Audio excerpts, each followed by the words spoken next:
Teman-teman sekalian, dunia ini adalah tempat sementara. Saya ulangi lagi, dunia ini tempat sementara dan bukan menjadi target utama bagi orang beriman. Apapun yang kita miliki di dunia ini akan kita tinggalkan. Sebagaimana kita lahir di muka bumi ini dengan badan telanjang dan dibungkus dengan satu lembar selimut di awal lahir, dan kita menangis pada saat itu. Bahkan dalam pandangan medis, menangisnya bayi awal lahir adalah sebuah tanda sehat, ya. Dan juga pada saat meninggal akan sama. Kita akan menggunakan selembar kain kafan dan juga kita akan ditangisi. Kalau kita lahir kita menangis, maka nanti kita akan ditangisi. Itu sudah menjadi umum dan standar. Yang uniknya banyak orang mengetahui hal ini, tapi mereka coba menutup mata mereka, menutup hati mereka, menutup pikiran mereka, seakan-akan mereka akan hidup selamanya. Saudaraku seiman, seorang mukmin targetnya akhirat, targetnya mati, karena mati itu akan membawa dia kepada kehidupan abadi. Mati sebuah pintu yang akan membawa kepada kehidupan abadi. Itu yang kita harus tanamkan dalam benak kita. Tidak ada perlu yang dikhawatirkan dalam masalah kematian kecuali dalam keadaan satu, yaitu Anda meninggal dalam keadaan bermaksiat kepada Allah SWT. Apakah itu kekufuran, ya?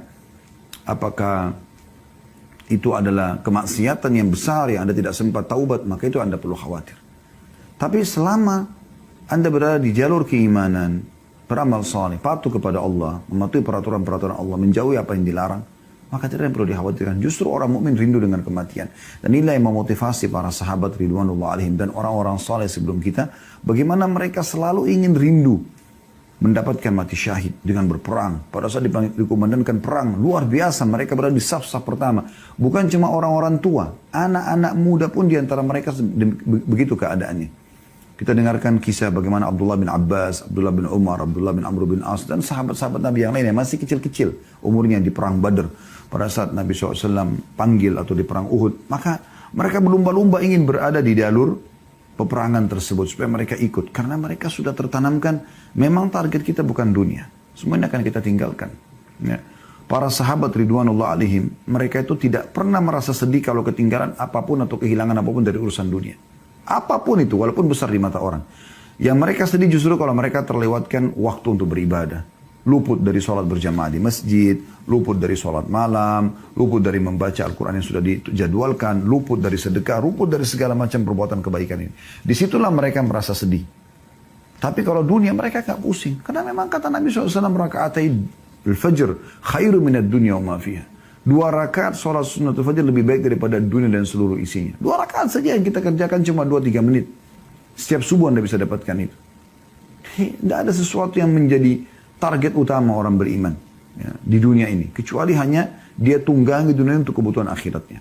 Apapun yang dia lakukan hubungkan dengan masalah akhirat. Makan, minum, semua itu dikonsumsi karena memang kita memberikan hak tubuh kita sehingga bisa menerima pahala di sisi Allah Subhanahu wa taala, bukan hanya sekedar menghilangkan lapar haus, maka akan jadi mubah kalau itu niatnya.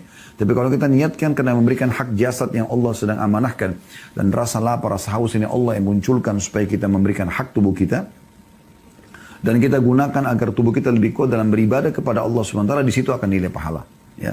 Begitu juga dengan tidur, awalnya mubah, bisa menjadi sunnah, bisa menjadi ibadah. Kalau Anda niatkan memberikan hak tubuh, Anda mengantuk, Anda letih, berarti tubuh kita sedang butuh istirahat. Anda tangkap sinyal itu, kemudian Anda, ya, beristirahat. Dan niat istirahat ini untuk menguatkan tubuh agar bisa lebih kuat beribadah kepada Allah Subhanahu wa taala. Mandi, bukan hanya sekedar mandi biasa. Mandi biasa supaya hilang rasa gerahnya, itu mubah. Tapi dia bisa menjadi sesuatu yang sunnah, ya, ibadah yang baik. Kalau Anda mengerjakannya karena ingin memberikan hak tubuh dan juga supaya, ya, tampil lebih bersih dalam beribadah kepada Allah SWT. Sampai Imam Malik rahimahullah setiap kali mau menyampaikan hadis Nabi SAW, beliau selalu mandi, beliau menggunakan baju yang terbaik, beliau pakai wangi-wangian yang terbaik, gitu kan. Ya, begitu juga Abu Hanifah rahimahullah setiap kali mau tampil mengajar ataupun beliau mau sholat malam, beliau selalu menggunakan pakaian yang terbaik, bukan untuk dipuji oleh orang, tapi karena ingin menggunakannya dalam ibadah kepada Allah Subhanahu wa taala, gitu kan? Maka di sini harus bisa diatur bagaimana niatnya, ya. Jangan pernah teman-teman targetnya dunia, karena akan pendek sekali, ya. Tapi kalau maksudnya pendek sekali targetnya, ya. Tapi kalau diniatkan untuk akhirat maka akan sangat luar biasa. Ya. Akan sangat panjang ya sesuatu yang kita lakukan ya, dalam arti kata dalam hal memasang target ya dan mengejar apa yang terbaik yang akan kita raih di akhirat sana. Kita akan buka dengan hadis Aisyah radhiyallahu anha di mana beliau berkata bahwasanya Rasulullah sallallahu alaihi wasallam bersabda, "Man ahabba liqa Allahi ahabballahu liqa'ahu. Wa man kariha liqa Allahi karihallahu liqa'ahu." Barang siapa yang rindu, suka, ingin berjumpa dengan Allah, ya, maka Allah pun akan rindu berjumpa dengannya. Dan barang siapa yang membenci pertemuan dengan Allah, Allah pun akan membenci pertemuan dengannya. Ya, perhatikan di sini. Kemudian fakultu, ini jawaban nanti ya. Kalau anda mengatakan apa hubungannya hadis ini dengan bahasan kita, coba perhatikan.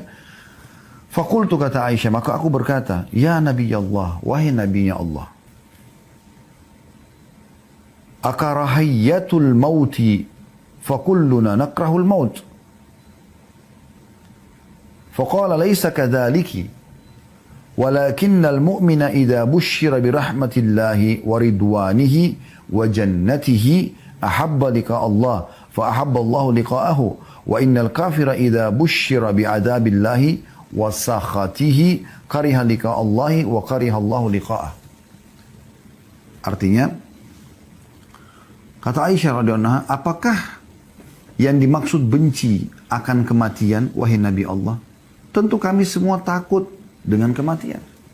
Nah, di sini yang menjawab tadi apa yang saya jelaskan dalam pembukaan kita ya. Jadi orang mukmin tidak perlu takut. Aisyah mengatakan kami selama ini masih takut mati, gitu kan. Tapi dengarkan bagaimana setelah Nabi SAW menjelaskan kepada beliau. Kata Nabi SAW, bukan begitu maksudnya. Namun maksud yang benar adalah seorang mukmin jika diberi kabar gembira dengan rahmat, keridhaan serta surganya. Nanti kalau mati itu masuk surga loh. Nanti kan kita terima hasil amal-amal kita loh. Nah misalnya kita bahasakan begitu. Maka dia pun akan rindu mati. Dia ingin rindu segera bertemu dengan Allah. Karena untuk bertemu dengan Allah kan harus mati dulu. Gak mungkin tidak gitu. Ya. Maka Allah pun suka bertemu dengannya. Dan barang siapa yang benci. Jika orang kafir diberikan kabar tentang siksa Allah dan ahli maksiat. Nanti kau akan dimasuk neraka, nanti kau akan disiksa. Maka dia pun benci untuk bertemu dengan Allah. Maka Allah pun benci bertemu dengannya. Hadis ini sahih riwayatkan Imam Muslim. Ulama coba mengatakan ada dua jenis orang yang takut mati. Yang pertama takut yang tidak tercela. Yaitu takut sebagai sifat orang mukmin. Misalnya dia takut nanti kalau dia mati amalnya masih kurang. Contoh. Nah itu masih positif ya. Jadi bukan takut karena kematian tapi takut amalnya kurang. Itu sering dinukil dari para salafus saleh. Mereka memang khawatir jangan sampai mereka mati dalam kondisi ya, amalnya masih kurang. Kemudian takut yang tercela adalah takut yang menunjukkan lemahnya iman. Karena tidak mau berpisah dengan dunia. Maka ini sangat ya buruk. Dan ini yang membuat umat Islam menjadi lemah. Justru nilai plus kita sebagai umat yang beriman kepada Allah pada saat kita justru tidak cinta dengan dunia dan tidak takut dengan kematian. Perhatikan hadisnya, hadis yang masyhur ya. Hadis yang diriwayatkan oleh Abu Dawud dan Ahmad dan disahihkan oleh Syekh Albani. Melalui Thauban radhiyallahu anhu, qala Rasulullah sallallahu alaihi wasallam, bahwasanya Rasulullah SAW bersabda, yushiku al-umama an tada'a alaikum kama tada'a al-akalatu ila qas'atiha. Kata Nabi SAW, hampir saja para umat, maksudnya yang kafir, sesat, yang bermaksiat, mengurumuni kalian dari berbagai penjuru sebagaimana mereka berkumpul menghadapi makanan dalam piring. Jadi kalau ada makanan mau dihidangkan lalu dipanggil, ayo makan yuk. Maka mereka sama-sama saling ngeroyokin satu nampan itu kan. Nabi SAW menggambarkan kita seperti nampan di makanan itu umat Islam itu. Gitu kan. Faqala qailun min killatin nahnu yawma idin. Maka salah seorang mengatakan, ya Rasulullah, apakah pada satu kami sedikit? Kenapa para sahabat menanyakan ini teman-teman sekalian? Karena memang di zaman beliau saja, di zaman Nabi Muhammad SAW, umat Islam sedikit sekali. Kota Madinah kota yang kecil ya, dibandingkan kota-kota umat Islam sekarang ini. Dengan jumlah sedikit, kota mereka kecil, persenjataan mereka masih sederhana. Orang-orang kafir pada ketakutan dengan kaum muslimin. Ya. Merasa segan.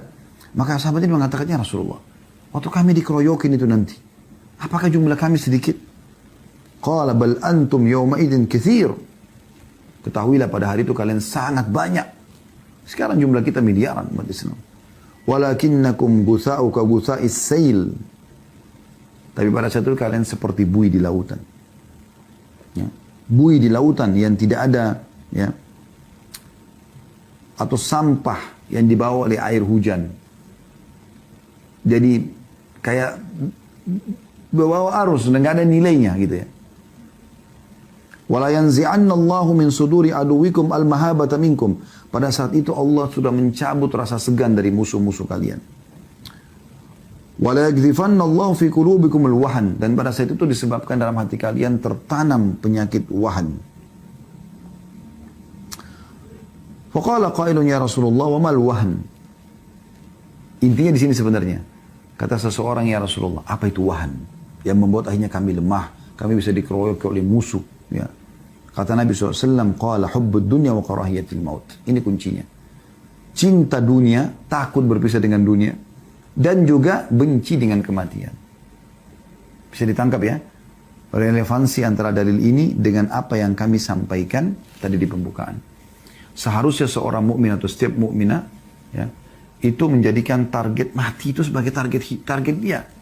Karena dengan mati, dia akan menjadi orang yang menuju kepada kehidupan abadi. Bertemu dengan Tuhannya, bertemu dengan Rasulullah SAW, melihat hasil amalnya. Yang penting, orang-orang beriman itu sibuk dengan masalah, ya, amal solehnya. Kalau dia sudah tahu dia akan menuju ke akhirat, maka dia akan sibuk dengan amal soleh. Dia tidak akan ketinggalan sholat 5 waktu, tidak akan ketinggalan sholat-sholat sunnah. Dia terus meningkatkan kualitas dari ibadahnya, dan kuantitas bagi ibadah yang boleh ditingkatkan kuantitasnya. Contoh misalnya, kalau yang sholat 5 waktu sudah nggak boleh ditingkatkan lagi kuantitasnya. Memang sholat subuh sudah 2 rakaat, duhur, asar, isya 4 rakaat, maghrib 3 rakaat. Tidak mungkin ditambah rakaatnya, itu sudah baku. Nah ini kan ibadah yang tinggal ditingkatkan kualitasnya. Ya. Seperti on time, tingkatkan kualitas kehusyuannya, jumlah ayat bacaannya, jumlah bacaan-bacaan ruku dan sujudnya, tidaknya ragamnya semua divariasikan. Kemudian yang boleh ditambah seperti misalnya sedekah, ya. Kalau tadi dia biasa sedekah 10.000 rupiah, dia sekarang sedekah 20.000 rupiah. Dia tingkatkan ke 50.000, dia tingkat 100.000 rupiah, dia tingkat ke 1 juta rupiah. Dia coba selalu meningkatkan kualitas dan kuantitasnya. Itu juga dengan zikir yang memang dibolehkan untuk memperbanyak, gitu kan. Baca salawat pada Nabi SAW. Tadinya mungkin dia cuma baca 10 kali, sekarang dia pindah ke 100 kali, dia pindah ke 1000 kali. Dia coba tingkatkan kualitasnya, ya.